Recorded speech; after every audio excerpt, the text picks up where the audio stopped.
सुशील जी, आप ये बताइए, आप लगातार बीजेपी से मांग करते रहे टिकट का। टिकट तो अभी कामाख्या प्रताप सिंह को मिला है, जो बीजेपी से। अभी भारतीय जनता पार्टी ने उम्मीदवार घोषित किया है, प्रत्याशी घोषित नहीं किया है। तो अभी तो अभी जिस दिन सिंबल लगेगा उस दिन माना जाएगा प्रत्याशी।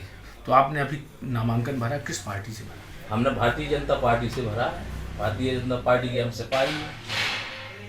तो अभी आपने कितने जनसंपर्क किया क्षेत्र में, क्या माहौल रहा है क्षेत्र में? हम लोग 1 साल से जनसंपर्क करते हो गया है। बहुत अच्छा माहौल रहा। हमारे क्षेत्र की जनता की उम्मीद थी कि आप चुनाव लड़िए, विधायक बनिए, फॉर्म डालिए, तो हम इसलिए आगे हुए। कहीं ना कहीं कामाख्या प्रताप सिंह का लगातार, जो बीजेपी के अन्य कार्यकर्ता थे, पार्टी के नेता थे, वो भी लगातार विरोध करते रहे। विरोध तो ऐसा हमने तो विरोध किया नहीं है। ये तो अपनी भारतीय जनता पार्टी है, इसमें विरोध करने का तो कोई सवाल ही नहीं है। एकजुट होते रहे। कई बार अन्य कार्यकर्ता थे जो बीजेपी के, वो तो वो भी दावेदारी करते थे। जी, कोई होता है परिवार में नाराज होता है, लेकिन समय आने पर सब एक हो जाते हैं। टीकमगढ़ लोकसभा सांसद वीरेंद्र जी हैं, वीरेंद्र कुमार जी, उनका संसदीय क्षेत्र महाराजपुर लगता है जी, और छतरपुर भी आता है। जहां महाराजपुर विधानसभा की बात करें तो वहां से उनके प्रतिनिधि हैं धीरेन्द्र नायक जी, वो भी लगातार विरोध में शामिल रहे।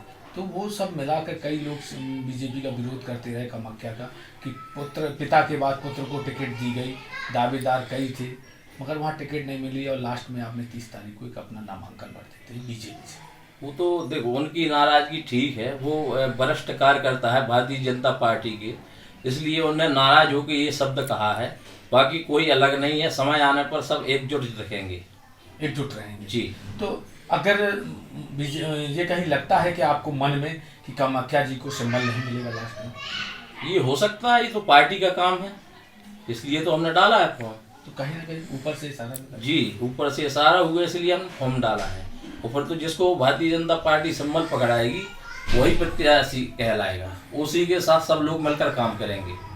अच्छा, एक चीज और निकल के इधर आती है, जैसे आपने कहा कि जिसको पार्टी सिंबल देगी लास्ट में वो चुनाव लड़ेगा जी। यहाँ जब छतरपुर में आप वार्ड नंबर 9 के प्रत्याशी नहीं हुए थे, उसके पहले भी आपका यहाँ कोई और प्रत्याशी था वार्ड नंबर 9 से बीजेपी का, जी। फिर क्या हुआ था लास्ट में? तो हमने एक कोशिश की थी, तो हमें टिकट नहीं मिली। कहाँ से? तो छतरपुर वार्ड नंबर 9 से। इसके बाद हम समाज के लोगों ने इकट्ठे हुए, समाज के लोगों ने मांग की, तो भारतीय जनता पार्टी ने हमारी सुनी और हमको प्रत्याशी बदल के हमें प्रत्याशी घोषित किया गया। किस पार्टी ने? भारतीय जनता पार्टी से। भारतीय जनता पार्टी से लास्ट मोमेंट पे आपको जी टिकट मिल गया जी। क्या इसी आस को लेकर तो नहीं आपने कहीं महाराजपुर में आपने फॉर्म डाल दिया कि कहीं ना कहीं पार्टी फिर बदलाव करे और हमें प्रत्याशी बना दे? बिल्कुल हो सकता है। हमारा तो यही सोचना है कि ऐसा हो सकता है, और ऊपर से कुछ इशारा भी हुआ है, इसलिए हमने फॉर्म डाला है। आपके साथ बाकी जो विरोध कर रहे हैं कामाख्या का, वो लोग तो आपके साथ रहेंगे ना? नहीं, हम विरोध में कोई कतई शामिल नहीं। जो लोग विरोध कर रहे हैं कामाख्या का वर्तमान में जी, वो आपके साथ फिर रहेंगे अगर आपको पार्टी प्रत्याशी बनाएगी? नहीं, सभी लोग रहेंगे। जो भारतीय जनता पार्टी के वरिष्ठ कार्यकर्ता हैं, पदाधिकारी हैं, सब लोग रहेंगे साथ में। ये नहीं है कि वो भर रहे हैं साथ में, वो भी एक परिवार है। कुछ नाराज है तो सब एक हो जाएंगे। अभी क्षेत्र में क्या रहा? कामाख्या का विरोध चल रहा है, एक तरीके से देखा जाए कामाख्या का विरोध ज्यादा दिख रहा है लगातार। विरोध दिखता है, भाई जनता सोचती है कि टिकट किसी और को मिले, प्रत्याशी बदले, लेकिन वो धीरे धीरे विरोध शांत होता जा रहा है और 6 में 6 विधानसभा हमारी भारतीय जनता पार्टी की जीत होगी। अभी अमित शाह जी आए थे खजुराहो जी, अमित शाह जी आए थे, उन्होंने भी काफी ये कहा कि जो बागी हैं, बीजेपी से बागी हो रहे हैं, उनको भी समझाया जाएगा, उन्हें पार्टी में लाया जाएगा। वो हमारे वरिष्ठ नेता हैं, इसलिए आए। उन्होंने सबको कहा, वो सबने उनकी बात भी सुनी है।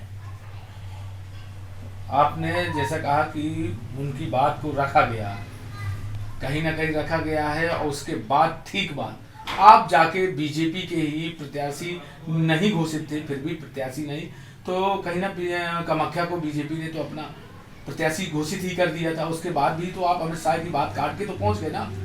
तो उनने उम्मीदवार माना, तो उनकी हमने बात थोड़ी काटी हुई है। तो भाई इसके बाद जब कामाख्या प्रताप सिंह जी का उनकी टिकट एकदम फाइनल हो जाए, सिंबल लग जाए, उसके बाद विरोध करे, तब वो माना जाएगा कि हम उनकी बात को निकाल गए। हाँ, तो अमित शाह के बाद तत्काल आपने फॉर्म डाल दिया। लेकिन तो लास्ट डेट थी इसलिए डाला है कि शायद सिंबल अगर बदल जाए तो फिर क्या करेंगे, फॉर्म नहीं डाला है।